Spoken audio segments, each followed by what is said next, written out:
মৰমৰ ছাত্ৰ ছাত্ৰীসকল আজি আলোচনা কৰিম ক্লাছ 8ৰ অনুশীলনী 16 চিৰ 2ৰ 4 নম্বৰ প্ৰশ্নৰ পৰা ইয়াৰ আগৰ ভিডিঅ'ত 1 2 3 টো আলোচনা কৰিছো এই প্ৰশ্নটোত কৈছে তলৰ বহুপদবোৰক লগতে দিয়া এক পদবোৰেৰে হৰণ কৰা তেনে 32x³ y²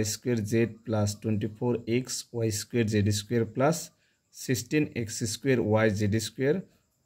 8xyz তাৰমানে এই বহুপদটোক 8xyz ৰে হৰণ কৰিব লাগে গতিকে প্ৰথমে হৰণৰ বহাই লবা এনেকে তলত হ'ব এইটোৰে হৰণ কৰিব লাগে তাৰমানে তলত হ'ব কি 8xyz আৰু ওপৰত বাকিখিনি লিখিবা 32x³ y² z + 24x y² z² + কি আছে ফলে 16x² yz²। তাছে প্ৰশ্নটো এবাৰ কি কৰিবা এনেকে ভাগ ভাগ কৰি লিখিবা তাৰমানে 8xyz তলত হ'ব গটেকেইটাৰ 8xyz আৰু ওপৰত এটা এটা লিখিবা 32x³ y² z তাৰপিছত কি আছে প্লাস তলত হ'ব একে 8xyz ওপৰত হ'ব 24x y² z²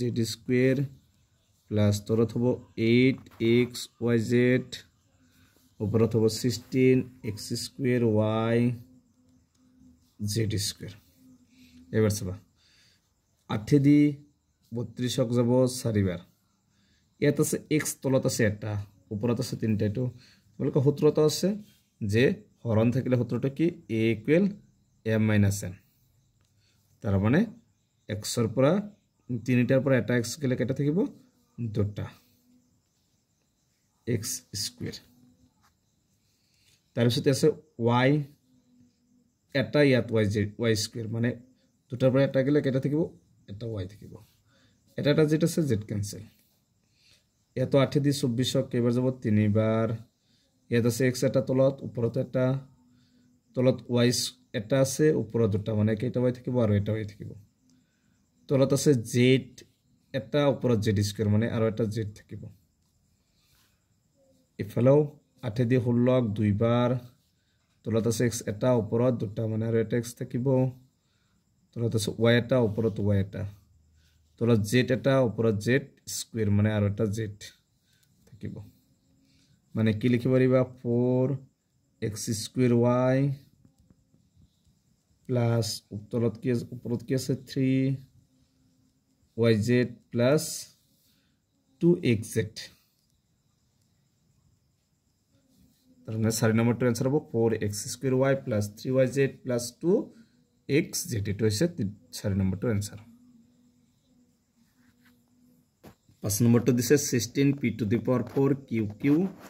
minus 56p⁴ q⁴ plus 32p² q² এই বহুপদটোক 8p² q² এ হৰণ কৰিব লাগে ঠিক প্ৰথমে তোমালোকে হৰণত এনেকা বহাই লবা কি হৰণ কৰিব লাগে 8p² q² এ বাকিখিনি সেম লিখিবা 16p⁴ qq minus 56p⁴ q⁴ plus 32p² q² এবাৰ কি কৰিবা এটা লিখিবা তলত কি হ'ব এইটোই হ'ব 8p² q² ওপৰত এখানে লিখিবা প্ৰথমে 16p⁴ q⁴ মাইনাস আছে তলত হ'ব 8p² q² ওপৰত হ'ব 56p⁴ q⁴ প্লাস তলত হ'ব একে 8p² q² ওপৰত হ'ব 32p² q² এবাৰ চাবা 8 দি 16 কেবাৰ যাব দুইবাৰ ইয়াত আছে p দুটা ওপৰত চাৰিটা মানে দুটা যদি ক্যান্সেল কৰো আৰু কেটা থাকিব দুটা থাকিব p² ইয়াত আছে q দুটা ওপৰত আছে qq মানে আৰু এটা q থাকিব 8 দি 56ক কেবাৰ যাব 7 বাৰ ইয়াত আছে p দুটা ওপৰত তিনটা কেটা p থাকিব আৰু এটা p থাকিব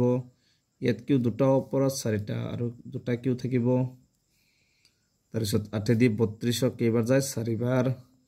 এতো p² আছে ওপৰত p² ক্যান্সেল তলত q² ওপৰত q² ক্যান্সেল তে ওপৰত কি আছে 2p² q minus 7 pq² plus এতে কি আছে 4 গতিকে 5 নম্বৰটো আনসাৰ হ'ব 2p² minus 7pq² plus 4 6 number প্ৰশ্নটো দিছে 33m to the power 4 n to the power 4 minus 44m to the power 3 n to the power 3 plus 55m² n² এই বহুপদটো k ৰে হৰণ কৰিব লাগে 11 ৰে হৰণ কৰিব লাগে তো হৰণটো এনেকৈ বহাই লবা 11 টো তলত দিবা আৰু ওপৰত হ'ব 33m to the power 4 n to the power 4 minus 44mq nq plus 55m² n² তাৰ পিছত এটাটাকে লিখিবা তলত 11 হ'ব গটেকেটাৰ ওপৰত হ'ব 33m to the power 4 n to the power 4 minus তলত 11 ওপৰত হ'ব কি 44m to the power 3 n to the power 3 plus ওপৰত হ'ব 55m² n² আৰু তলত হ'ব 11 11 দি 33 কেবাৰ যাব 3 বাৰ 11 দি 34 কেবাৰ যাব 4 বাৰ 11 দি 55 কেবাৰ যাব 5 বাৰ তাহলে ওপৰত কি থাকিল 3 থাকিল আৰু m to the power 4 n to the power 4 minus 4 আছে আৰু কি আছে mq nq plus কি আছে 5 বাকি কি থাকিল m² n² 6 নম্বৰটোৰ আনসাৰ হৈছে 3m to the power 4 n to the power 4 minus 4mq nq plus 5m² n² গতিকে আজিৰ ভিডিওটো এখিনি ইয়াৰ পিছৰ ভিডিও 3 নম্বৰ প্ৰশ্নকেইটা আলোচনা কৰিম তোমালোকে ভিডিওটো লাইক কৰিবা চেনেলটো সাবস্ক্ৰাইব কৰিবা